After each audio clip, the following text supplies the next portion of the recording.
तो जैसा कि आप सभी को पता है, राजस्थानियों की एक ही पहचान, सबसे पहले आदर सम्मान।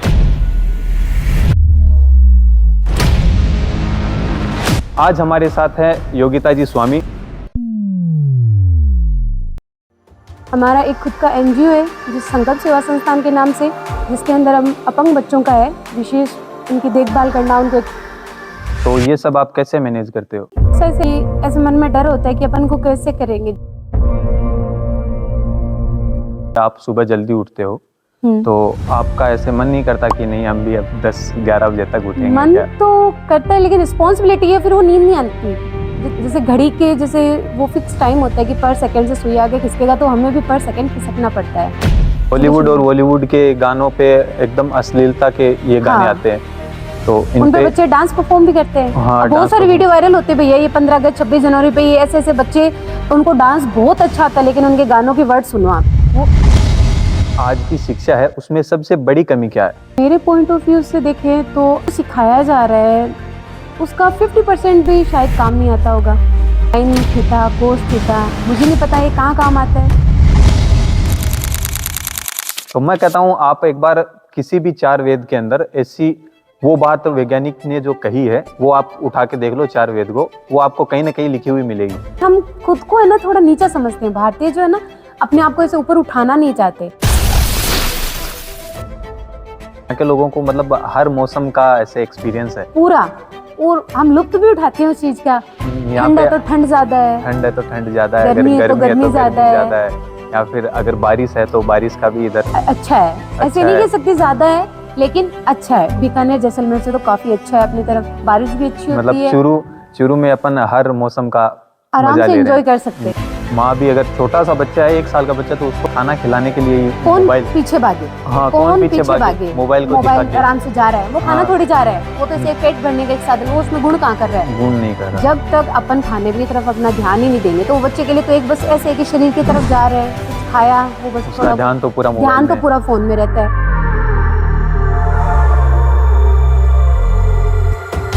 नमस्कार दोस्तों, हम सबके जीवन में एक ऐसा किरदार होता है जो हम सबको दिखाई नहीं देता, लेकिन पूरी जिंदगी उन्हीं पे टिकी होती है, जो सुबह सबसे पहले उठने वाली और रात को सबसे लेट सोने वाली, स्कूल की घंटी बजने से पहले घर की जिम्मेदारियों को निभाने वाली, और स्कूल के बच्चों को पढ़ाने से पहले अपने बच्चे को सीने से लगाने वाली। सोचिए दोस्तों, कितनी मेहनत करनी पड़ती होगी उस माँ को जो एक हाउसवाइफ होने के साथ साथ एक स्कूल को भी मैनेज करती है। तो आज हमारे साथ है योगिता जी स्वामी। तो जैसा कि आप सभी को पता है, राजस्थानियों की एक ही पहचान, सबसे पहले आदर सम्मान। तो योगिता जी स्वामी का हम बहुत बहुत स्वागत करते हैं।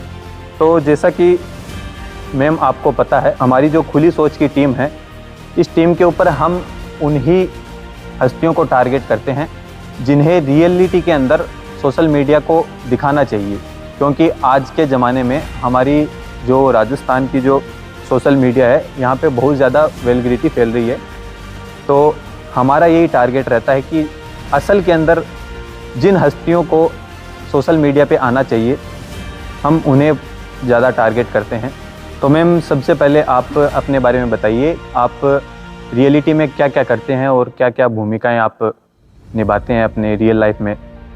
सबसे पहले बहुत बहुत धन्यवाद योगेश जी आपका, मुझे आपके चैनल पर बुलाने के लिए। मैं भी आपका तहे दिल से हार्दिक स्वागत, अभिनंदन और धन्यवाद करती हूँ।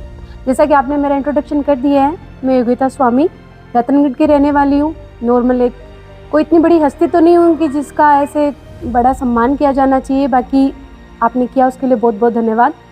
मैं एक नॉर्मल जैसे क्वालिफाई हूँ एजुकेशन से, कोई विशेष है नहीं इसमें। MA BEd मेरा किया हुआ है, स्पेशल BEd में कर रही हूँ।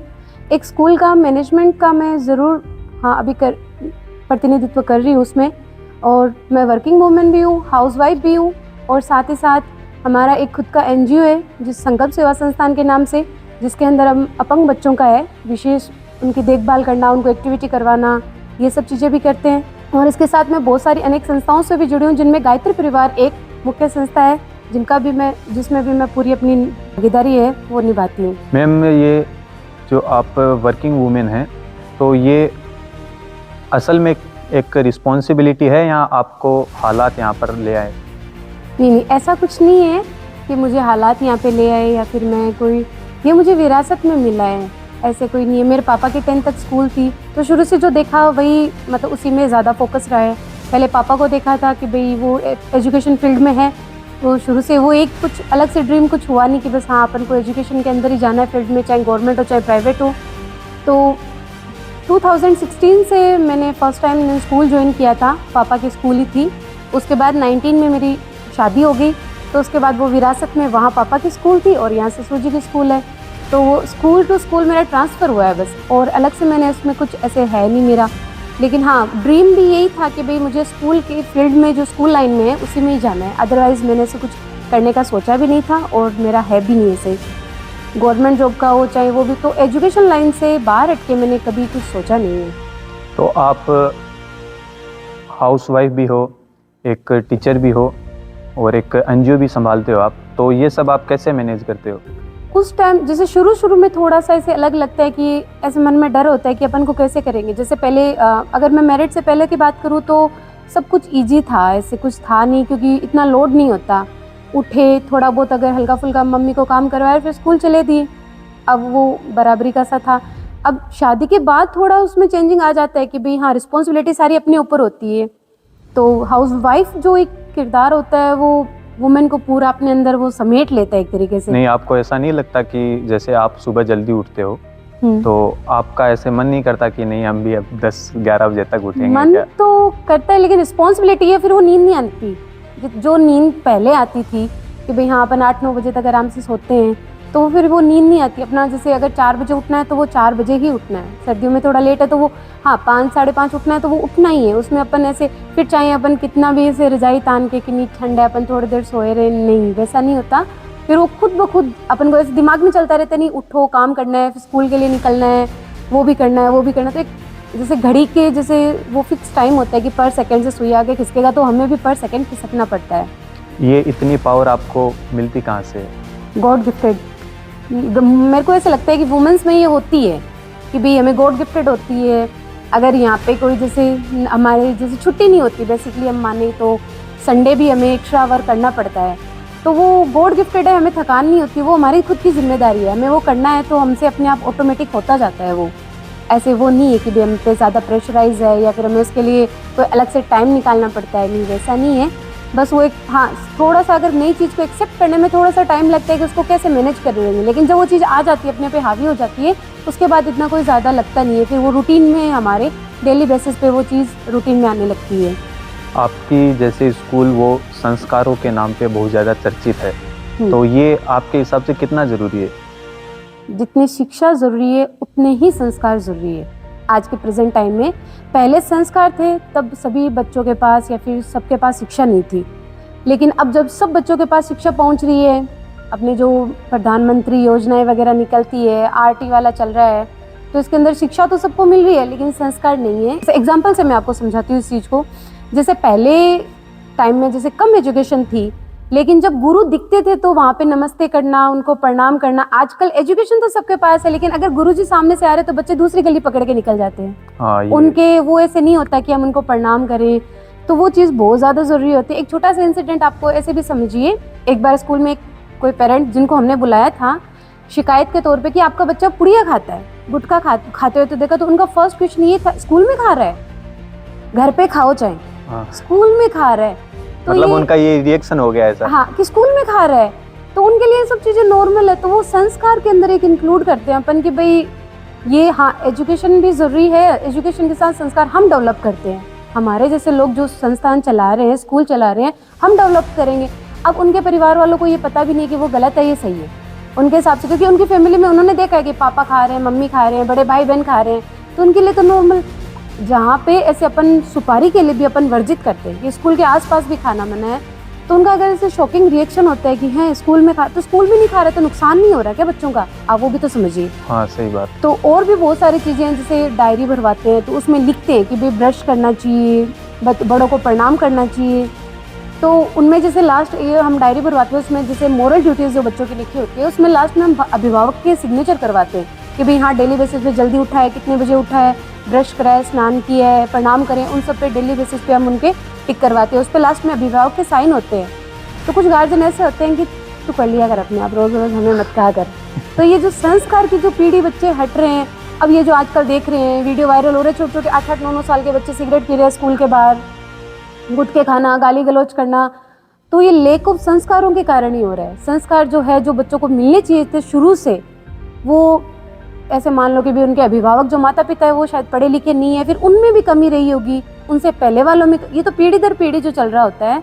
तो स्कूल में क्या होता है कि उनको हम थोड़ा प्रेशराइज भी करते हैं उनको कि भाई ऐसे नहीं होना चाहिए, कुछ मान जाते हैं, कुछ नहीं भी मानते हैं, लेकिन उनमें ऐसे होता है कि हम ना हमारे 100% कोशिश करेंगे कि बच्चों में संस्कारवान। और ये जो हमारा जो विद्यालय का नाम है गायत्री आदर्श विद्या मंदिर, तो ये शुरू से आज 35-40 साल हो जाएंगे उसको एजुकेशन लाइन में आए हुए। तो ये जो आज से पहले भी और आज भी जो है वो संस्कारों पे हम फर्स्ट प्रायोरिटी संस्कारों पे देते हैं कि भाई जो चीज़ें होनी चाहिए। आजकल जैसे मोस्टली स्कूलों में क्या होता है, फेयरवेल होता है, केक काटते हैं, केक काटने की परंपरा कहाँ से है? हाँ, ये चीज़ मैंने देखी है आपकी स्कूल में। आपकी स्कूल के बाहर लिखा हुआ है इंग्लिश मीडियम और हिंदी मीडियम। हाँ, तो फिर भी आप इंग्लिश सिखा रहे हो बच्चों को, लेकिन जो संस्कार है वो अपने हिंदी मीडियम से चल रहे हैं। प्रार्थनाएं जो होती है हमारी संस्कृत में होती है, और गायत्री मंत्र, खाना खाने से पहले भी हमारा गायत्री मंत्र होता है, शांति पाठ। तो ये जो पहले से चलती आ रही जो परंपराएं हैं, हम उनका निर्वाह करते हैं। बेसिकली जैसे अब इंग्लिश भी ज़रूरी है आज के टाइम में, हम वो नहीं कह रहे कि इंग्लिश भी ज़रूरी होती है बच्चों को, लेकिन अगर हम उसको पूरा इंग्लिश में ढाल दें तो अपने जैसे जो नॉर्मल जैसे रतनगढ़ का लेके अपन चलते हैं, तो या फिर अपने आसपास के, तो हम मारवाड़ी से आते हैं, हम हिंदी मीडियम के नहीं है भैया। फर्स्ट टॉप तो ये कि हम हिंदी मीडियम में नहीं है, तो बच्चों पे कितना प्रेशराइज होता होगा कि पहले मारवाड़ी से हिंदी पे लाओ, फिर इंग्लिश पे लाओ। तो ये तो पीढ़ी अपन चल रहे हैं, सीढ़ी से चढ़ते हैं। लेकिन अगर ऐसे हो जाए बच्चा मारवाड़ी से, अब उसको सीधा इंग्लिश में लेके आना है, तो आप सोचो बहुत ज़्यादा डिफिकल्ट हो जाता है। बहुत डिफिकल्ट हो जाता है उस बच्चे के लिए भी वो चीज़ एक्सेप्ट करना। फिर वही बात होगी, वो इंग्लिश मीडियम में है, हमने भी माना वो चीज़, वो इंग्लिश पढ़ रहा है, फिर घर जाके वापस वो मारवाड़ी में बोल रहा है। तो वो जो छोटा बच्चा होता है 3-4 साल का आजकल स्कूल आता है, तो इन चीज़ों के बीच में मैनेज नहीं कर पाता बेसिकली। इन सब चीज़ों में वो आराम से धीरे धीरे अपना थोड़ा बहुत, तो हम पहले हिंदी में फिर धीरे धीरे इंग्लिश के अंदर लेके आते हैं। और भी ये सब बहुत सारी जो जैसे एक्टिविटीज़ अदर स्कूल में होती है, मैंने देखा है, क्रिसमस सॉरी, लेकिन जैसे ये चीज़ें होती है जैसे केक काटना, और ये जो फेयरवेल जो आजकल होता है, उनके अंदर आजकल जो मूवीज़ के गाने होते हैं उन पे डांस कर रहे हैं, टीचर्स भी साथ दे रहे हैं उनका। तो ये चीज़ बच्चों की हम इसमें गलती नहीं कह सकती, मैं टीचर्स की ऐसे गलती नहीं कह रही। मेरा ओपिनियन यही है कि भाई अगर अपन बच्चों को किसी चीज़ को बताएंगे नहीं कि ये चीज़ गलत है, ये सही है, हमारे ये चीज़ संस्कारों के खिलाफ है, या फिर ऐसी चीज़ें मान लो कि जो हमारे जो भारत में नहीं होनी चाहिए थी, ये चीज़ें अपन पाश्चात्य संस्कृति से जिसको अपन ये कल्चर अपना रहे हैं, ऐसा नहीं होना चाहिए बेसिकली। तो आज भी हमारी कोशिश यही रहती है कि बस हमारे स्कूल आज क्योंकि हॉलीवुड और बॉलीवुड के गानों पे एकदम अश्लीलता के ये गाने आते हैं, तो उन पे बच्चे डांस परफॉर्म भी करते हैं। बहुत सारे वीडियो वायरल होते हैं भैया, ये 15 अगस्त 26 जनवरी पे ये ऐसे बच्चे, उनको डांस बहुत अच्छा आता है, लेकिन उनके गानों के वर्ड सुनो आप, वो इतने मतलब बताने जैसे भी नहीं होते। उन पे बच्चे नाच रहे हैं और टीचर्स उन पे जैसे तालियां बजा रहे हैं, उनको शाबाशी दे रहे हैं, उनका फर्स्ट प्राइज भी आ रहा है। तो मैं सोचती हूँ एक बार उन टीचर्स को उन गानों पे थोड़ा सा ध्यान दो कि अपन स्कूल को किस तरफ लेके जा रहे हैं, ये चीज़ भी बहुत ज़्यादा ज़रूरी होती है। तो मैम, आपकी नज़र में जो आज की शिक्षा है उसमें सबसे बड़ी कमी क्या है? मेरे पॉइंट ऑफ व्यू से देखें तो आज की जो शिक्षा में सबसे बड़ी कमी उसका सिलेबस है। उसमें जो सिखाया जा रहा है उसका 50% भी शायद काम नहीं आता होगा बच्चों के। इसका example sine theta, cos theta, मुझे नहीं पता ये कहाँ काम आता है। मैं BA से हूँ, मेरा आर्ट्स है, तो शायद हो सकता है मैं इस वजह से पीछे रह गई हूँ।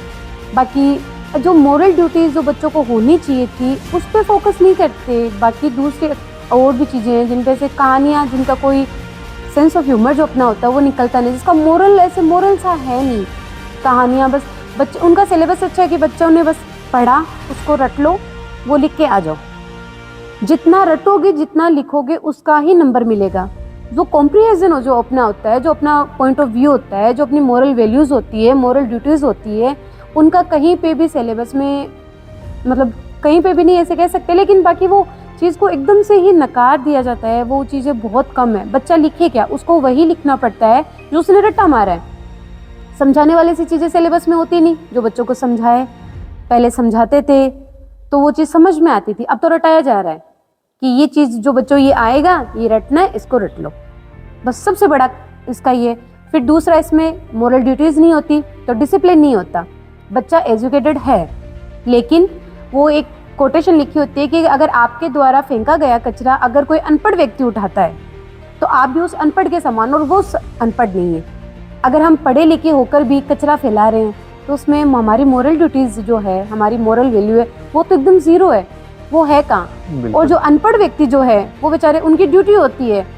तो ये जो ऊंच नीच एक वाला जो एक वो भी बहुत ज्यादा चल रखा होता है कि नहीं ये मेरा काम नहीं है तो मैं क्यों करूं। अनुशासन हो गया, इसमें बेसिकली अपनी मोरल ड्यूटीज जो होती है उसको नकार दिया जाता है, जिस वजह से बच्चा जो है केवल वो तो वही पढ़ेगा ना। लॉयन एंड द माउस हो गया, ये जो साइन थीटा कोस थीटा हो गया, C4 काऊ होता है, बस ये रट लिया, लाइफ टाइम उसके वही चलता है। उससे जो अब और एक जो बुक्स जो होता है और उसका जो रियल लाइफ में जो अपनी आती है डिफ़िकल्टीज़, जो मैथ में होती है या फिर रियल लाइफ में जो डिफ़िकल्टीज़ होती है, उनको मैच नहीं कर पाते। जो बुक्स में सिखाया था वो रियल लाइफ में नहीं है, और जो रियल लाइफ में चल रहा होता है वो कभी बुक्स में नहीं आता। और जो अपने राजस्थान में जो इतिहास है वो भी हमारे बच्चों को इतिहास जो है गलत पढ़ाया जाता है। इस पे आपका क्या कहना है? ये सही है या गलत है? ये एकदम सही बात है। बहुत सारी चीज़ें ऐसी है जो बच्चों को पता होनी चाहिए पर नहीं पता होती। हमें ये पता है कि अकबर आया था, इतना ये जो को आया था, मुगलों का जब राज आया था तो उन्होंने ये हमारे भारत में ये चीज़ें लाई थी, यहाँ पे योगदान था उनका। जब अकबर ने 1000 से भी ज़्यादा लोगों को सोए हुए, उनमें बच्चे भी थे, महिलाएं, उनको काट दिया था, जबरन उठा के ले गए थे, धर्म परिवर्तन करवाया, या फिर और भी ऐसी बहुत सारी चीज़ें हैं जिनको एकदम डाउन दिखाया नहीं गया, बल्कि ये दिखा दिया अकबर का भारत में क्या क्या योगदान है, कहाँ योगदान है। अब वो भारत अब वो वैसा नहीं है जैसा मुगलों से पहले था। अंग्रेजों का क्या क्या योगदान था, वो रेल लेके आए, वो फ़ोन, उन्होंने इस चीज़ का आविष्कार किया, तो वो तो हम भी कर सकते थे। हम पे अगर उनकी गुलामी नहीं होती तो वो हम भी करते। नॉर्मल सी बात है, हम बढ़ेंगे तभी तो आगे चलेंगे ना कोई चीज़। लेकिन उन्होंने ये तो बता दिया, उनके जो पॉजिटिव थे उनके कुछ पॉइंट ऑफ व्यू, उनको हमें बहुत ज़्यादा हाईलाइट करके हमें पढ़ा दिया जाता है, बता दिया जाता है। लेकिन उनकी जो नेगेटिविटी जो जितनी भी थी, उनकी जो मानसिकता क्या थी कि हम इनको कैसे करें, भारतवासियों को कैसे ट्रीट करें, इतने अत्याचार हुए, उनको एकदम सुनने की स्थिति पे लाके बता देते हैं कि नहीं भाई ऐसा नहीं हुआ था हमारे साथ। उनको ऐसे अलग ही ढंग में प्रस्तुत किया जा रहा है, जबकि रियलिटी में ऐसा कुछ भी नहीं था कि भारत में उन्होंने क्या ही किया होगा। हम उनसे ज़्यादा महान थे, आर्यभट्ट, चाणक्य, सब अपने भारत है। वो अपनी हिस्ट्री में दिखाया नहीं जाता, पढ़ाया नहीं जाता। चाणक्य नहीं है, आर्यभट्ट नहीं, उनका खाली इतना बता दिया कि शून्य का आविष्कार किया था, शून्य का आविष्कार किया तभी तो गिनती बनी है ना। हाँ, वो कहाँ की बात आ गई। सही बात। हमारे जैसे एक छोटा सा एग्जाम्पल मैं आपको बताती हूँ कि जब रामायण के अंदर, जब रामायण लिखी गई थी तो उसमें जैसे 14 साल राम जी के पूरे हो गए थे, तो उनको 3 दिन बचे थे मे बी कि उनको भरत के पास पहुंचना था। तो पुष्प विमान, एक पुष्प विमान नाम से वो था कि वो आया था और उनसे वो फटाफट पहुंच गए थे, क्योंकि उनको पता था कि अगर 14 साल से अगर एक भी दिन ऊपर निकला तो भरत अपने आप को समाप्त कर देंगे। उन्होंने प्रतिज्ञा की थी। तो ये पुष्प विमान नाम से एक उसमें था। तो बहुत सारे लोगों ने कहा नहीं, हो ही नहीं सकता, उस समय में ऐसी कोई चीज़ बनी नहीं होगी कि जो हवा में उड़ती है, हवा में तो केवल पक्षी उड़ सकते हैं। भारतीयों ने उसका कहा था कि नहीं, ऐसा होता था कि भाई उड़ सकते थे पहले, पूरे सबने नकार दिया। फिर एक दिन कोई दूसरे देश वाला आया, उसने हवाई जहाज बनाया, हेलीकॉप्टर बना दिया और वो उड़ा दिया, तो सब लोगों ने उनको मान लिया कि नहीं ऐसा हुआ था। इसका एक एग्जाम्पल और लीजिए, न्यूटन पेड़ के नीचे बैठा था, सेब आके गिरा, उसने कह दिया कि भाई गुरुत्वाकर्षण बल होता है। उससे भी 800-900 साल पहले किताबें लिखी गई है, उसमें एकदम स्पष्ट लिखा गया था कि पृथ्वी एक बल ऐसा छोड़ती है, या फिर पृथ्वी में एक ऐसा बल है कि वो हर चीज को अपनी ओर आकर्षित करती है। तो ये जो भारतीयों की एक थोड़ा सा मानसिकता ऐसी भी कि नहीं हम तो ऐसे ही हैं, जो बाहर वाले हैं वो बहुत ज़्यादा हाई स्टैंडर्ड वाले हैं, तो हमने हमारे ग्रंथों को तो नकार दिया, और जो बाहर वही चीज़ अगर कोई दूसरा आके बता रहा है कि देखो ये ऐसे होता है, तो हम उसको बहुत इजीली एक्सेप्ट कर लेते हैं। हाँ, अपने भारत में जैसे 4 वेद हैं, तो उनमें ऐसी कोई बात नहीं है जो वो लिखी ना हो। जैसे कोई बाहर से बड़ा वैज्ञानिक आया तो अपने इंडियंस लोग उनकी बात को मानते हैं। तो मैं कहता हूँ आप एक बार किसी भी 4 वेद के अंदर ऐसी वो बात वैज्ञानिक ने जो कही है वो आप उठा के देख लो 4 वेद को, वो आपको कहीं ना कहीं लिखी हुई मिलेगी ऑलरेडी। हाँ, यही मैं बताने की कोशिश कर रही हूँ कि हम खुद को है ना थोड़ा नीचा समझते हैं। भारतीय जो है ना अपने आप को ऐसे ऊपर उठाना नहीं चाहते। उनको ऐसे लगता है कि हाँ बाहर वाला कोई आके कह जाएगा तो हाँ तो वो चीज़ हम सही है, मान लेंगे, वो हम हाँ। मान लेंगे, वो सही है। लेकिन जो ग्रंथ उठा के कौन पढ़ रहा है, कौन वेद पढ़ रहा है, कौन पुराण पढ़ रहा है? 2 पुराण बचते हैं, एक तो शिव पुराण जो शिव जी आजकल सावन में चल गए, हाँ और बिल्कुल। एक गरुड़ पुराण जो किसी पुण्यात्मा के जाने के बाद सुना जाता है। बाकी बिल्कुल। पुराण कहाँ है? 18 पुराण थे ना उसमें, तो उसमें वो बाकी पुराण कौन पढ़ता है? अपने ग्रंथ नहीं पढ़ रहे, हम बाहर की बुक्स ला के पढ़ रहे हैं, बाहर में ये हो रहा है, एजुकेशन के लिए बाहर जा रहे हैं। जबकि धर्म गुरु जिसको भारत को कहा गया था, जहाँ पे एजुकेशन के मामले में जहाँ भारत बहुत आगे था, इतना आगे था, इतनी प्रेडिक्शन जो है, जैसे ये पहले से ये चीज़ें होने लिखी थी कि भाई हाँ ऐसी होगी, वो हमारे ग्रंथों में लिखा हुआ है कि हाँ अब ऐसे ऐसे ऐसे होगा, लेकिन वो चीज़ हम नहीं मानेंगे। और जब दूसरे देश में कोई और प्रेडिक्ट करता है उस चीज़ को कि भाई ऐसा होने वाला है कुछ दिनों बाद, तो उस चीज़ को हम मान लेते हैं। जबकि ये चीज़ें कितने सालों पहले, हजारों सालों पहले हमारे ग्रंथों में आराम से ऐसे आप पढ़ोगे ना, उसमें एकदम स्पष्ट लिखा हुआ है ये चीज़ें अब ऐसी होगी या ऐसी हुई थी या ऐसे होने वाली है। इन सब का उदाहरण जो है उनमें हमारे वेदों में, ग्रंथों में, पुराणों में, सब में मिलता है। हमारे गायत्री परिवार के संस्थापक है पंडित श्री राम शर्माचार्य, ठीक है। तो वो एजुकेशन से इतना कोई, शायद 3री 4थी उन्होंने पढ़ा था, लेकिन आज उन्होंने 3,500 पुस्तकें लिख रखी है। उनको पढ़ो, 3,500। हाँ, पढ़ना लिखना तो बहुत दूर की बात होती है, 3,500 पुस्तकें एक व्यक्ति से अपने जीवन काल में पढ़ा भी नहीं जाता। उन्होंने वो लिखी है, बाकायदा लिखी है। और ये जो प्रेडिक्शन की मैं बात करी थी, तो जब कोरोना आया था तो लोगों ने सोचा भी नहीं था कि कोरोना आएगा, ऐसा होगा। लेकिन अखंड ज्योति के बहुत सालों पहले, मतलब आज से बहुत सालों पहले, अखंड ज्योति में एक गुरुदेव का एक आया था, उसमें हमारे प्रकाशन में, व्यूवर्स को अखंड ज्योति नहीं पता है क्या चीज़ है। अखंड ज्योति पंडित श्री राम शर्माचार्य द्वारा चलाई गई थी। ये शांतिकुंज हरिद्वार से प्रकाशित होती है। और ये बेसिकली जो मैंने कहा था कि एजुकेशन में जो कमी है मॉरल ड्यूटीज़ की, तो अखंड ज्योति ये मॉरल ड्यूटीज़ पे ज़्यादा फोकस करती है। भारत में होने वाली जो महत्वपूर्ण घटनाएं जो है, क्या होगा, प्रेडिक्शन भी होती है उसमें कुछ, और बेसिकली ये मॉरल ड्यूटीज़ और मॉरल वैल्यू पे ज़्यादा फोकस करती है, डिसिप्लिन पे, हम पे ये चीज़ें ज़्यादा इफेक्ट करती है। तो उसके अंदर बहुत सालों पहले ये चीज़ लिखी गई थी कि भारत के उत्तर दिशा से जो देश है, मतलब उत्तर चीन आ दिशा गया। चीन, चाइना, इस तरफ से, कि वो हम पे कीटाणु द्वारा आक्रमण करेंगे। तो वो चीज़, और उन्होंने बाकायदा उसमें लिखा था 2020 समथिंग में इस टाइम तक ही होगा, तो वो चीज़ हुई। पर वही बात कि हम भारतीय हैं भाई, हम नहीं मानेंगे हमारी बात, हमें जो दूसरा नहीं, ये रियलिटी में ऐसा लिखा हुआ था गुरुदेव। हाँ जी बिल्कुल, आप खुद जाके पढ़िए उसमें, आप अखंड ज्योति के प्रकाशन में, सॉरी मुझे डेट पूरी याद नहीं है, लेकिन 1900 समथिंग में ये लिखा गया था, अखंड ज्योति का प्रकाशन आया था, उसमें स्पष्ट लिखा गया था, गुरुदेव द्वारा ये प्रेडिक्शन किया गया था कि उत्तर दिशा से जम्स आएंगे और वो हम पे अटैक भी करेंगे। और जिसका आप देख लो क्या स्थिति रही थी भारत में, वो सब पहले था, लेकिन हम वो उस चीज़ को एक्सेप्ट नहीं कर पाए। हम प्री प्लान हमारे पास था नहीं कि हमें कैसे उसको डिफाइन करना है। बट आपके हिसाब से अखंड ज्योति को सभी के पास पहुंचना चाहिए। बिल्कुल बिल्कुल, ये जो एक होता है कि जो अपन एजुकेशन जब बच्चों के पास आ ही रही है, तो उनकी जो मोरल ड्यूटीज़ होती है, मोरल वैल्यूज़ बढ़ाने के लिए अखंड ज्योति बहुत ज़्यादा पावरफुल है। और अखंड ज्योति में एक छोटा सा एक वो भी है कि अगर जो कोई अखंड ज्योति अगर वो कंटिन्यू पढ़ रहा है, तो उस व्यक्ति के मन में कभी भी ये नहीं आएगा कि मैं सुसाइड करूं। वो अपने आप को इतना नीचे नहीं लेके जाएगा। उसके मन में कभी भी नहीं आएगा कि भाई हम दूसरों को नीचा दिखाएं, खुद ऊपर उठें। लेकिन जो ये लोगों के मन में बेसिकली भावनाएं होती है कि भाई मैं ऊपर उठ रहा हूँ तो भाई मेरे साथ वाला ऊपर नहीं उठना चाहिए, मैं ऊपर जा रहा हूँ तो वो नीचे आना चाहिए। अखंड ज्योति हमें ये सिखाती है कि मेरा मतलब अगर मैं ऊपर बढ़ रहा हूँ तो पास साथ वाले का क्या है, वो तो मेरे पे डिपेंड करता है ना कि मैं कितना ऊपर जा रहा हूँ। वो अगर मैं ऊपर जाऊंगा तो अपने आप नीचे आ जाएगा। बिल्कुल बिल्कुल। तो वो चीज़ हमें अखंड ज्योति सिखाती है, हमें रियल लाइफ में कैसे लोगों के साथ प्रिटेंड करना चाहिए, कैसे व्यवहार रखना चाहिए, कैसे अपने डिसिप्लिन होनी चाहिए, कैसा हम बड़ों के साथ अपन को करना चाहिए, आदर सम्मान जो होता है, वो सब चीज़ें अखंड ज्योति हमें बताता है। हाँ चलो मैम, ये तो बातें चलती रहेगी अपनी। अब अपन बात करते हैं हमारे राजस्थान पे, अपने जन्मभूमि की।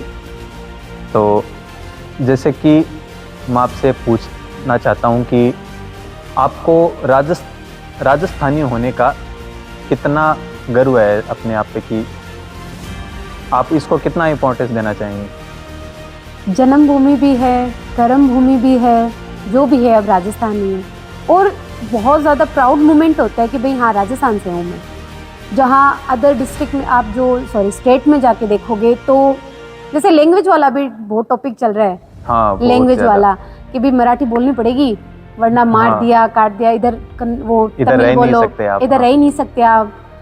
और राजस्थान वाले हाँ तू भी आजा, तू भी आजा, इधर से भी आजा, सब आ जाओ, हम सबको एक्सेप्ट करने के लिए तैयार है। नहीं, आपको राजस्थान के कल्चर के बारे में आप क्या कहना चाहोगे? कल्चर राजस्थान जैसा है ही नहीं ना कहीं। कल्चर अगर रियल जो डेफिनेशन जो कल्चर की होती है वो राजस्थान ही है, मैं तो ये मानूंगी। चाहे यहाँ का पहनावा हो, जितनी हाँ एक राजस्थान को एक विविधताओं वाला राज्य अपन कह सकते हैं। जैसे नहीं, भारत अपन में देखो बहुत सारे स्टेट में या फिर बहुत सारी बुक्स में ऐसा लिखा जाता है कि राजस्थान एक पिछड़ा हुआ वर्ग है। नहीं, मैं नहीं मानती इस चीज को कि पिछड़ा हुआ वर्ग है। क्यों है? हम और स्टेट को आप तुलना कीजिए, सिर्फ सब कुछ एजुकेशन नहीं होती इस चीज में, मोरल वैल्यूज जो ड्यूटीज जो होती है। आज अपन ने जो परंपराएं जो थे, जो दूसरे आप स्टेट में जाके देखोगे उनका जो खाना जो है, उनका रहन सहन सब लगभग बदल चुका है। अब वो जो मॉडर्न जो होता है ना उसको इम्पेक्ट कहीं ना कहीं कर गया है। आप राजस्थान में चार लोकेशन में आप एक बार जैसलमेर में जाइए, आप हनुमानगढ़ में जाइए, आप इधर भीलवाड़ा इधर जाइए, आप राजसमंद इधर जाइए, बहुत प्यारी तो चीज़ है। बहुत प्यारी तो है, पर वो अपना कल्चर अभी तक अपने साथ जो अपनी जो परंपराएं हैं, अपना जो पहनावा भी चेंज है ना अभी तक हुआ नहीं है। हाँ जो जैसे हाँ कुछ ऐसे हैं कि अपन कह सकते हैं जैसे जयपुर वगैरह, ये बड़ी सिटी में बड़ी आ गए। सिटीज, तो ये भी कहीं ना कहीं अभी भी अपनी परंपराएं लिए हुए। अब वो बाहर के भी है तो वो थोड़ा इम्पेक्ट हुआ है, लेकिन अभी भी जैसे और स्टेट में अगर अपन तुलना करें ना तो राजस्थान अभी भी वही राजस्थान है जैसा था पहले। अपन आज भी बूढ़े बुजुर्ग जितने भी हैं वो अपनी परंपराओं पे आज अपनी वो कहते हैं जबान दी है, तो हमें प्रूफ की जरूरत नहीं होती, वो जुबान पे आज भी काम होते हैं। शादियां जितने बड़े फैसले भी जब जुबान पे हो जाते थे, बड़े बड़े डिसीजन की भाई जबान दे दी अब तो वो चीज आज भी वो एक लकीर चलती है ना, लक्ष्मण की लकीर, जैसे पत्थर लक्ष्मण की रेखा, लकीर बोला पत्थर जाता की है। लकीर, हाँ जिसको वैसी जो है वो आज भी वो अपने अपने ऊपर है। हमारा कल्चर है, हमारा खाना पीना है, हमारा रहन सहन है, तो जो चारों तरफ आप घूम के देखोगे ना तो आज भी वही वो जो इतने बड़े बड़े जो विरासतें अपनी जो अपन को मिली है, किले हैं, गढ़ है, आज कहीं जाके देखो आप कहीं नहीं मिलेंगे ऐसे राजस्थान नहीं जैसे। या राजस्थान जितना प्योर खाना आप आज भी जाके देखो कहीं नहीं मिलेगा। कहीं नहीं मिलेगा। कहीं वो नहीं चूल्हे की रोटी आज भी हर घर में बनती है जो पहले बनती थी, आज भी वही घर का जो घी जिसका कहते हो देसी देसी घी, चाहे कितना ही कोलेस्ट्रॉल बढ़ा हो लेकिन वो वो अभी घी तो वो प्योर वाला जैसे मिलता है।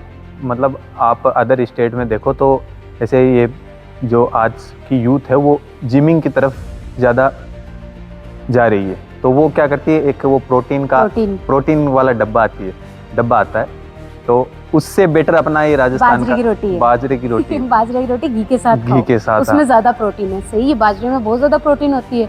हमारा तो जैसे वही होता है, मम्मी कैसे कह रही है कि भाई जिम जा रहे हैं, प्रोटीन बोले प्रोटीन रुक मैं देती हूँ, बाजरे की रोटी खा, दूध में घी मिला के पी, वो ज्यादा बेनिफिट करेगा।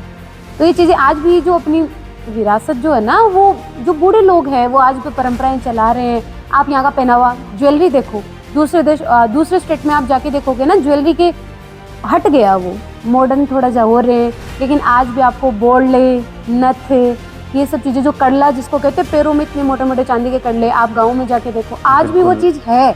वो जो पहले वो जीके में क्वेश्चन आता है कि राजस्थानियों का जो गहनों के ऊपर ज्वेलरी जो है आभूषणों के ऊपर ये किए जाते हैं, तो ये चीज़ हमें याद करने की, हम राजस्थानी को याद करने की जरूरत ही नहीं है। हमारी दादी आज भी पहनती है, बिल्कुल पहनती है। सारा खुद। आप जाट को लेके देखो तो उनकी औरतों को देखो, उनका पहनावा, उनमें आधे आभूषण तो उनमें मिल जाएंगे। आप राजपूतों में चले जाओ तो आज भी उनका वैसा का वैसा ही है। आप और भी अदर जैसे अपन जितना गांव में जाएंगे ना उतना तो मिलेगा ही। बाकी आजकल जैसे शहरी लोग भी है तो वो भी इतना ज़्यादा उसको नकार नहीं पाए जितना होना चाहिए। आज भी हमारी जो परंपराएं है ना उनको जीवित रख रहे हैं हम। और राजस्थानी नहीं, मैं उससे भी ज़्यादा प्राउड मोमेंट मेरे लिए ये कि मैं चूरू डिस्ट्रिक्ट से बिलोंग करती हूँ। लोग जा रहे हैं सर्दियों में घूमने शिमला मनाली, आप चूरू आ जाओ, बर्फ़ हमारे यहाँ पे पत्तों पे जमी हुई मिल जाएगी आपको।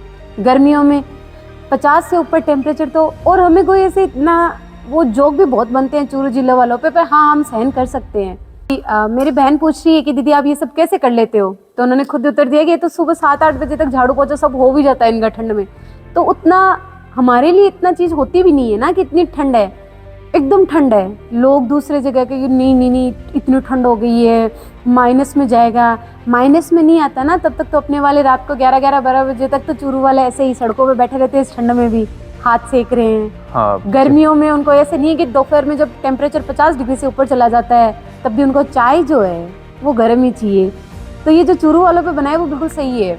हर चीज जो यहाँ के लोगों को मतलब हर मौसम का ऐसे एक्सपीरियंस है पूरा, और हम लुत्फ भी उठाते हैं उस चीज का। यहाँ ठंड पे है तो ठंड ज्यादा है, ठंड है तो ठंड ज्यादा है, अगर गर्मी है तो गर्मी है तो गर्मी ज्यादा है। ज्यादा है, या फिर अगर बारिश है तो बारिश का भी इधर अच्छा है। ऐसे अच्छा नहीं है। कह सकती ज्यादा है, लेकिन अच्छा है। बीकानेर जैसलमेर से तो काफी अच्छा है अपनी तरफ, बारिश भी अच्छी होती मतलब है, चूरू में अपन हर मौसम का आराम मजा से ले रहे एंजॉय हैं, कर सकते enjoy हैं। कर सकते ऐसे हैं। कोई नहीं है, वरना ऐसे कुछ जगह होती है आप जैसे अपन एकदम यहाँ शहरों से में ज्यादा दूर नहीं, अहमदाबाद या फिर आप गुजरात की तरफ चले गुजरात जाओ। की तरफ, हाँ पता ही नहीं चलता ठंड है गर्मी है, वो वेदर एक जैसा है, हम Weather फील एक- करते हैं उस चीज को।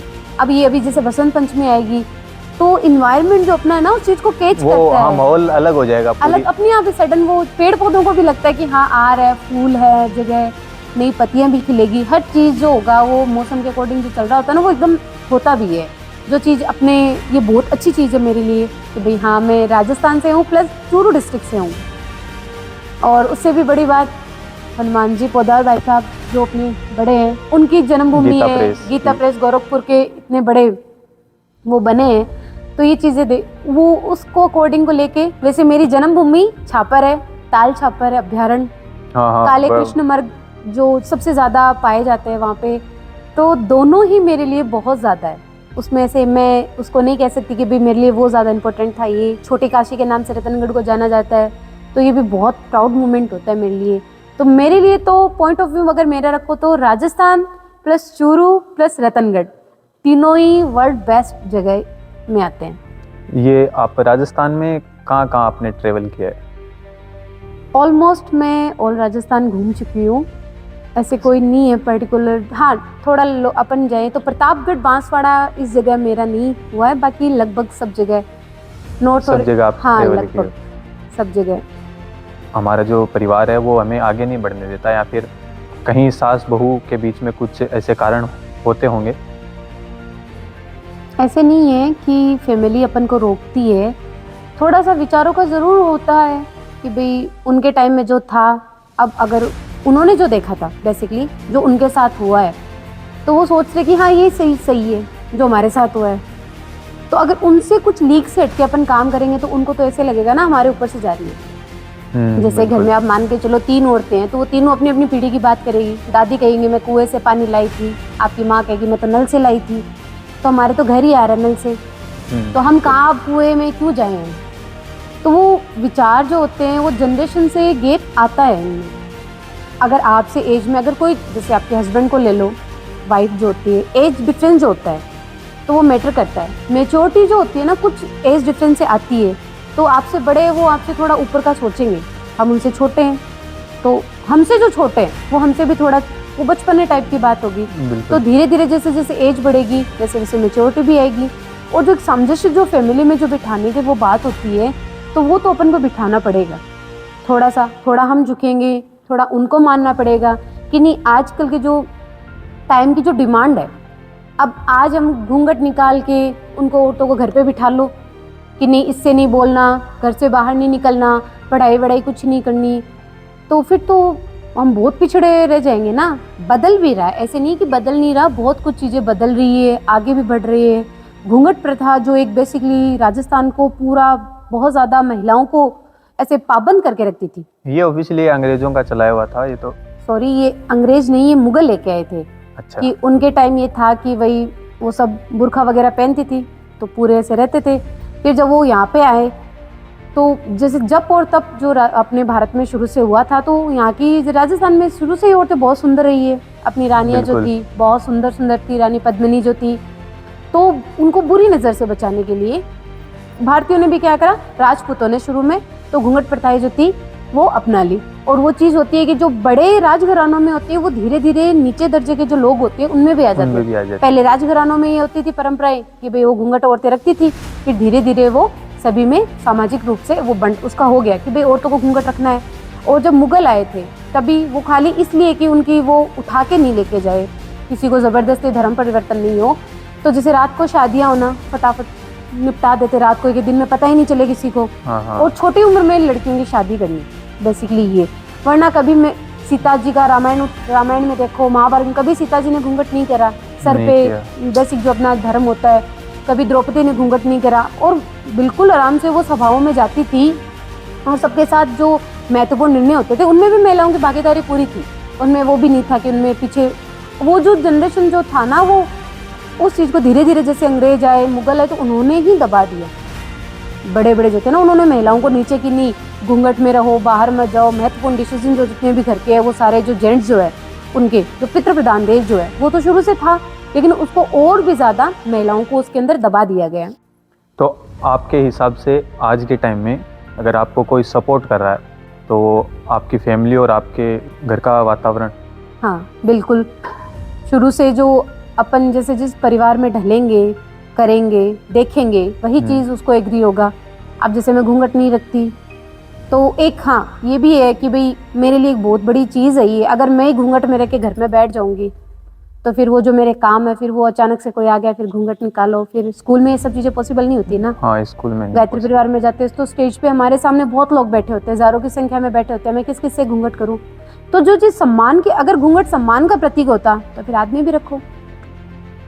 अगर सम्मान के रूप में रखते हैं अपन, सम्मान में पगड़ी थी जो पुरुषों के लिए था तो सर पे था वो तो कि सर पे रखना है, तो सम्मान में कि भी अपन सर जो है उसको ढक के रखते, ये सम्मान था। तो मुझे नहीं आजकल दिखते लोग कि पगड़ी बांध के घूम रहे हैं, तो वो जब घूंघट फिर महिलाओं के लिए भी क्यों सर पे रखना भाई? अगर घूंघट में लाज शर्म होती तो आजकल घूंघट इतना होता है, गाली गलौज करते भी देखा है। बिल्कुल। तो वो सम्मान का अपन इस चीज को अलग लेके चलते कि भाई क्यों थी, क्या थी, वो एक चलन चला था और ये अभी कुरीति बन गया है। कुरीति जो चीज महिलाओं को आगे बढ़ने से रोकती है बेसिकली, और जो अगर उनको कुछ करना होगा तो वो घूंघट रखते हुए भी कर लेगी। अगर मान सम्मान अपमान की बात होती है तो वो तो घूंघट में भी हो सकता है, तो उसको अपन सम्मान का प्रतीक अपन महिलाओं को ऐसे कहते हैं, तो वो बराबरी की बात होती है। वो तो पगड़ी सब रखो, हम भी वो सर पे रखने के लिए तैयार है, वो बात हो जाती है।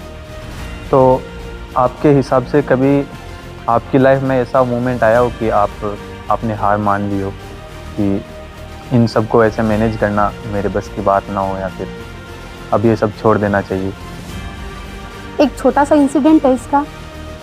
मेरी 4 साल की गुड़ी है अभी, तो जब वो 6 महीने की थी तो उस टाइम मैंने जैसे इसका फॉर्म भरवा रखे थे अपन जैसे जॉब के लिए। अच्छा। तो मैंने दिया था, इसका अप्लाई करा था, तो मैंने रीट मेरी क्लियर हो गई थी।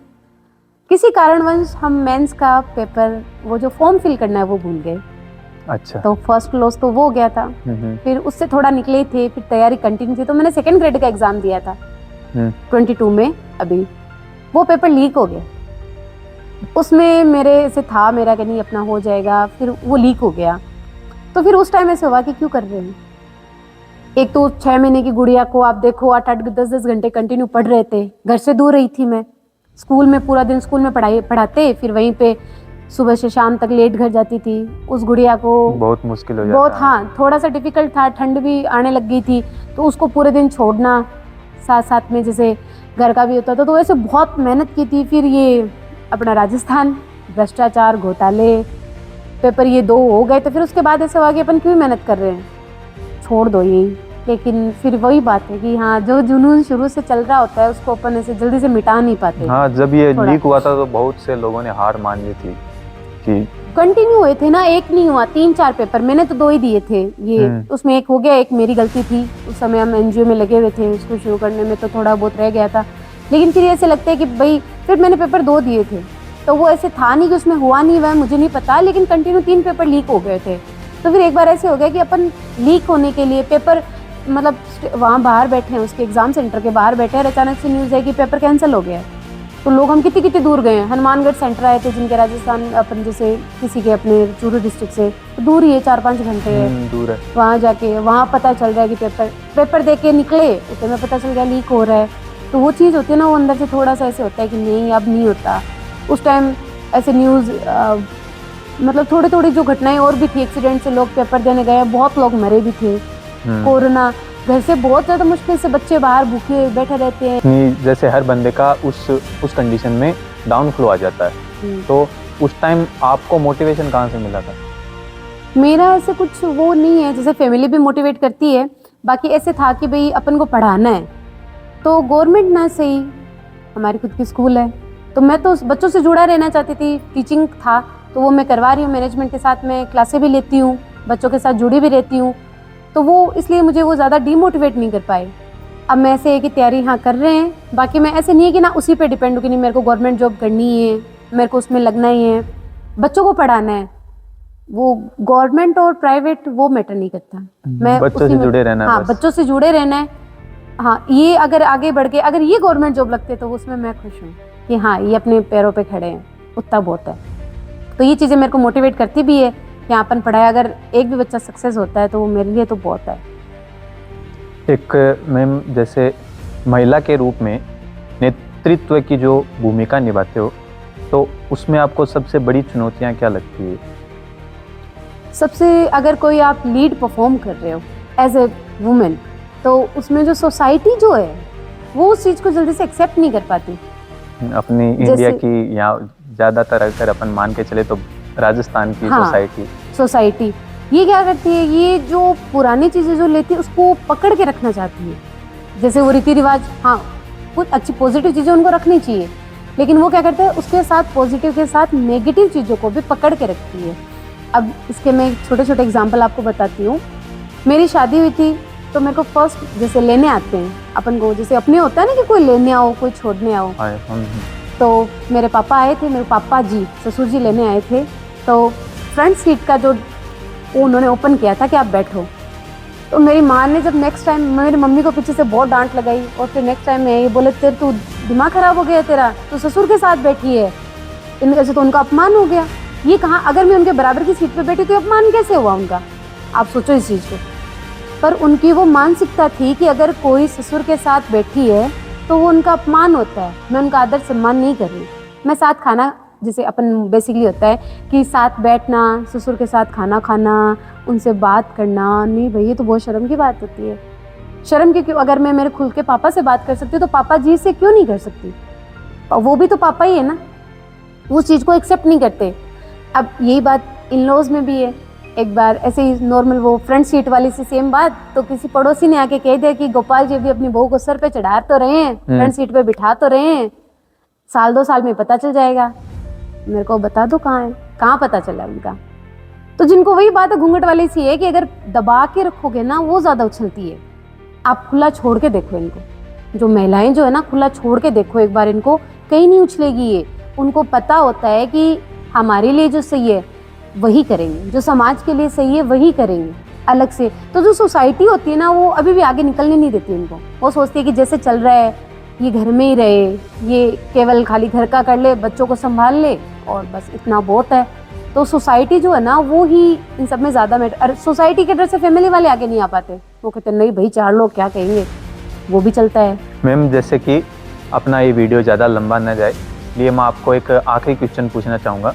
जैसे अपने व्यूवर्स हैं, बहुत सारी महिलाएं भी है और बहुत सारे बच्चे भी हैं और पेरेंट्स भी हैं, तो उनको आप एक आखिरी ऐसा कौन सा संदेश देना चाहेंगे ताकि वो भी अपने बच्चों को या कोई बॉयज़ या गर्ल कुछ करके दिखाने की क्षमता रखे? फर्स्ट तो जैसे ये ऐसे कुछ है नहीं इनमें कि संदेश, आजकल सब लोग पढ़े लिखे भी हैं, सब समझते हैं ये चीज़, अपन मान के चलते हैं। बट इस चक्कर में क्या हो गया कि जो कम्युनिकेशन जो होता है माँ बाप के साथ में वो बच्चों का घट गया। उसका एक ही रीज़न है, वो मोबाइल। ठीक है, तो बच्चे क्या करते हैं, स्कूल से आए फ़ोन, सारा दिन फ़ोन में, खाना फ़ोन, बस पढ़ाई क्या। तो वो जो बच्चे अपने मम्मी पापा से बात ही नहीं करेंगे तो पहला तो ये कि उनको समझ में नहीं आएगा क्या सही और क्या गलत है। फिर ऊपर से मोबाइल के अंदर ये आजकल बहुत सारी वल्गैरिटी तो जो फैल ही रही है, उसके अलावा जो गैम्बलिंग के जो ऐड आते हैं, बच्चे उन पे ये एक बार ट्राई कर लेते हैं, बचपना होता है, ट्राई कर लेते हैं, उस चीज़ में आगे बढ़ते हैं, तो फिर वो कर्जा है, बहुत ज़्यादा पैसे डूब जाते हैं। तो कुछ बच्चे तो इतनी कम उम्र में सुसाइड कर लेते हैं, अब वो ये 1 मिनट भी नहीं सोचते कि अपन कि भाई क्या कर रहे हैं क्या नहीं कर रहे हैं। तो ये इसका मेन एक कारण ये भी होता है कि वो कम्युनिकेशन कर ही नहीं पा रहे अपने मम्मी पापा से। मम्मी पापा की भी सेम, इनके खाली बच्चों की भी गलती नहीं है, उनको ऐसे लगता है कि ठीक है अपन मम्मी है जो है रसोई में काम करा, खाना दिया, बस इनकी ड्यूटी फ्री। पापा है कमा के ला रहे हैं, वो फ्री है, वो भी बच्चों की तरफ ध्यान नहीं दे रहे। आ रहे हैं वो आजकल बहुत सारे ऐसे चल भी रहे हैं कि भाई माँ फोन देख रही है, पापा फोन देख रहे, तो बच्चा फोन ही देखेगा। हाँ, ये चीज है आजकल की। माँ भी अगर छोटा सा बच्चा है, 1 साल का बच्चा, तो उसको खाना खिलाने के लिए कौन मोबाइल पीछे भागे, हाँ, कौन पीछे भागे मोबाइल को दिखा के। आराम से जा रहा है, वो खाना हाँ। थोड़ी जा रहा है, वो तो सिर्फ पेट भरने का एक साधन, वो उसमें गुण कहाँ कर रहा है। गुण नहीं कर रहा। जब तक अपन खाने की तरफ अपना ध्यान ही नहीं देंगे तो वो बच्चे के लिए तो एक बस ऐसे है कि शरीर की तरफ जा रहा है, कुछ खाया, वो बस उसका ध्यान तो पूरा मोबाइल ध्यान तो में। पूरा फोन में रहता है। तो इस वजह से क्या होता है कि बच्चों और माँ बाप के बीच में कम्युनिकेशन नहीं हो पाती। नहीं होता। तो वो बच्चे खुलकर ना तो माँ बाप अपने बच्चों से बात कर पाते हैं और ना बच्चे अपने माँ बाप से बात कर पाते हैं कि उनको रियल लाइफ में जो होता है वो चाहिए क्या है। माँ बाप अपने बच्चे की काउंसलिंग कर ही नहीं पाते, उनके लिए क्या सही है क्या गलत है। जैसे आप सब्जेक्ट चूज करने की बात होती है तो वो कभी ऐसे पर्सनल होके ऐसे पूछते नहीं होंगे शायद कि तुम्हें क्या सब्जेक्ट लेना है। भाई मेरा फ्रेंड आर्ट्स ले रहा है, मैं भी आर्ट्स लूँगा, मेरा फ्रेंड साइंस ले रहा है, मैं भी। तो वो इस चीज़ को तो देखो ना कि वो आपका बच्चा किस चीज़ में बेटर है। अब जैसे कुछ बच्चे होते हैं स्पोर्ट्स में बेटर होते हैं, एजुकेशन में नहीं होते। बिल्कुल। तो उनके फैमिली ऐसे सोचती है नहीं एजुकेशन सब कुछ है, एजुकेशन सब कुछ नहीं है, आप खेलों को देखो, बच्चे कहाँ के कहाँ जा रहे हैं। क्रिकेट जो है नॉर्मल सा है, क्रिकेट बच्चों को बहुत इंटरेस्ट होता है, लेकिन माँ बाप जो होते हैं ना उन पर ध्यान नहीं दे पाते। वो सिर्फ एजुकेशन हाँ, पढ़ो लिखो रटो और बीटेक करके घर बैठ जाओ। फिर कभी कोई सब्जी वाला, कोई चाय वाला निकल के आ रहा है, कोई तंदूर वाला निकल के आ रहा है, ऐसे वो बीटेक करे हुए चाय वाले, ऐसे वो पानी पूरी वाले हाँ। वो निकलते हैं। तो उनको पता ही नहीं होता है कि अपन को जाना किस डायरेक्शन में। इंटरेस्ट सब बच्चों का होता है किसी ना किसी में, किसी का आर्ट्स में होता है, ड्राइंग में, प्ले में, सिंगिंग में, डांसिंग में, बहुत सारे स्कोप हैं आज के टाइम में। तो कोई भी ऐसा होना ही नहीं चाहिए कि भाई हमारा इंटरेस्ट हर बच्चों का होगा। अगर वो मोबाइल में है तो मोबाइल में किस चीज़ में वो देखो आप। तो मोबाइल में सॉफ्टवेयर इंजीनियरिंग में किसी का होता है ना, वो सारा दिन खोलते रहते हैं किसी ना किसी चीज़ को। तो वो आप समझो उस बच्चे को, उसी की पढ़ाई, तभी वो सही होगा। अब आप बच्चे को पूछ ही नहीं रहे, आप तो थोप रहे हो वो चीज़, लाओ थोप दिया तुम्हें ये करना है। वो कोटा वाले सुसाइड वाले केस देख लो आप, वो प्रेशराइज होने के कारण बच्चे लास्ट में सुसाइड कर लेते हैं या तो इस तरीके की चीज़ों में एडिक्ट हो जाते हैं। तो इससे अच्छा है कि भाई आप अपने माँ बाप से बात करो। एक ज़्यादा दिन नहीं, मतलब ज़्यादा टाइम नहीं मिले तो दिन में कम से कम आधा घंटा अपने बच्चों को दो। हाँ, अगर माँ बाप के पास बैठोगे तो उनका कुछ ना कुछ सोल्यूशन होगा। सोल्यूशन हर चीज कहीं का ना होता कहीं है। आप गलत होगे, कहीं ना कहीं वो गलत माँ बाप होंगे। गलत होंगे। एक्सपीरियंस जो होता है वो भी तो मिलता है ना, वो आपको बताएंगे कि बेटा आपको इस डायरेक्शन में जाना है, चाहे वो वो लड़का हो चाहे एक्सपीरियंस लड़की हो। आपको मोबाइल नहीं दे सकता। बिल्कुल भी नहीं दे पाएगा वो आपके लिए। उसके लिए आपको अपने जो बड़े एल्डर्स जो आपके घर के, उनके अंदर बैठना पड़ेगा, उनके साथ उनसे बातचीत करनी पड़ेगी। वो आपको सही गलत भी बताएंगे, वो भी है किस में आपको ज़्यादा अपग्रेड होना है, किस में लो ग्रेड होना है, वो भी आपको बता देंगे। और भी, और इसके अंदर जैसे लेडीज़ का है, वो मोस्टली क्या करते हैं, जैसे बॉयज़ को मतलब ओपनली अपन कह देते हैं, लेकिन गर्ल्स के लिए वो भी। तो आज की जनरेशन है वैसी कि अपन को थोड़ा दबा के डर के रखना पड़ता है ना, लड़कियों को ऐसे बाहर नहीं भेज पाते। तो उसके लिए वो भी है कि आप एक बार एक ट्राई, एक छोटा सा मौका इन लड़कियों को भी दो। जो अगर आप, हाँ अपन मानते हैं कि बेटा और बेटी में अंतर नहीं करते, वो बात सही है, लेकिन कुछ सिचुएशन ऐसी हो जाती है कि जिनमें आपको रोकना पड़ता है। आपको लगता है कि ये नहीं कर पाएगी क्योंकि एक लड़की है, तो वहाँ पे एक बार एक रिस्क, वो भी तो आपकी है ना, एक रिस्क लेके देखो। अगर वो सक्सेस होती है, और ऐसे नहीं कि सिर्फ एक मौका दो, उसका साथ भी दो, उसमें उसको अचीव करने के लिए साथ दो, पूरा दो, ऐसे नहीं है। अगर फिर वो ऐसे होता है, या तो वो खुद कह देगी नहीं मेरा इंटरेस्ट नहीं है, या फिर मैं ऐसा नहीं कर पाऊंगी, तो आप मोटिवेट करके, अगर उसका इंटरेस्ट है तो वो कर पाएगी, तो आप एक बार एक उनको मौका दो।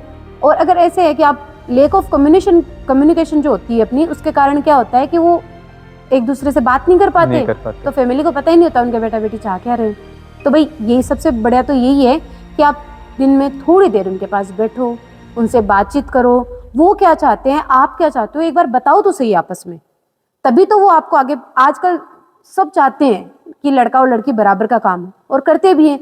लड़कियां 12th टॉप करी है, कॉलेज टॉप करी है, फिर घर पे बैठी कोई भी पेरेंट्स ऐसे नहीं है जो किसी को एजुकेशन के लिए या फिर स्पोर्ट्स के लिए मना करे।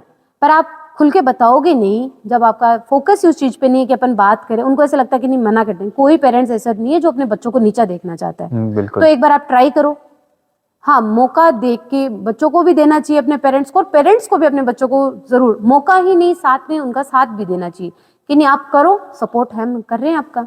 एक बार गिरोगे, 2 बार गिरोगे, 3 बार गिरोगे, अगर आपका इंटरेस्ट है तो आप सक्सेस होगे उस चीज में। बिल्कुल। और अगर आपका इंटरेस्ट नहीं है तब धक्का देके चाहे आप कोटा भेजो, चाहे सीकर भेजो, चाहे कहीं भेजो, वो या तो फेल होके आ जाएंगे या किसी न्यूज में आ जाएंगे। वो सिचुएशन ज्यादा होती है, पेरेंट्स के प्रेशर से ये होता है फिर। हाँ, ये तो होता है। दोनों की जो तालमेल बिठाना है ना इस चीज में, वो ज्यादा जरूरी है। बहुत अच्छी सोच है मैम की। तो अपना ये वीडियो बहुत ज़्यादा हो गया है, तो इस वीडियो को अपन यहीं विराम देते हैं। और अगर आप कुछ रियल के अंदर कुछ करना चाहते हो तो ये पॉडकास्ट अपने उन सभी दोस्तों को भेजें जो रियल में कुछ करना चाहते हैं लेकिन उनको समाज पीछे से खींच रहा हो, कोई भी ऐसी महिला हो या कोई भी ऐसा पुरुष हो। तो मैं बहुत बहुत धन्यवाद देना चाहूँगा योगिता जी स्वामी को, जिन्होंने हमारे पॉडकास्ट पे आके और अपने मन की बात को हमारे सभी व्यूवर्स के साथ शेयर की। तो सभी को बहुत बहुत धन्यवाद।